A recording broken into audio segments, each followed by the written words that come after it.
তাড়াতাড়ি বিয়ে হওয়ার আমল, তাড়াতাড়ি বিয়ে হওয়ার আমল।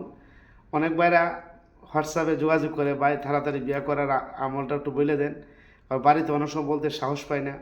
অনেক সময় দেখা যায় বোনেরও বয়স অনেক হয়ে যায় কিন্তু মা বাবা বিয়ে দিতে চায় না, অথবা বয়স হয়ে গেছে অনেকটা কিন্তু বিয়ে হইতেছে না। আপনি যদি আমলটা একাধিকবার, অর্থাৎ 40 দিন যদি লাগাতার নামাজের পরে সূর্য ওঠার আগে, আল্লাহর একটি নাম আছে গুণবাচক, ইয়া ফাত্তাহুন, ইয়া ফাত্তাহুন। আপনি যদি প্রতিদিন 40 দিন 40 বার করে পড়ুন ইয়া ফাত্তাহুন, ইয়া ফাত্তাহুন, যখন পড়বেন আপনি মনোযোগ হয়ে চোখ বন্ধ করে আপনার বিয়ার দিকে মনোযোগী হয়ে, আল্লাহর দিকে মনোযোগী হয়ে আপনি পড়বেন।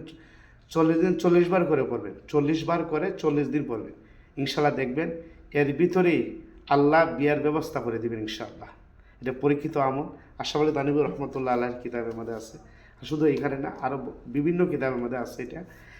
আপনি আমলটা করে দেখেন, ইনশাআল্লাহ আল্লাহ তাআলা আপনার সন্তানের, আপনার মেয়ের বিবাহ হয় না, অথবা আপনার সন্তানের ছেলের বিবাহ হয় না, অথবা নিজেরই বিবাহ হয় না, আপনি যদি আমলটা করতে পারেন ইনশাআল্লাহ দেখবেন দ্রুত আল্লাহ তাআলা বিয়ার ব্যবস্থা করে দিবেন। ভিডিওটা শেয়ার করে দিবেন, ইনশাআল্লাহ পাশে থাকবেন।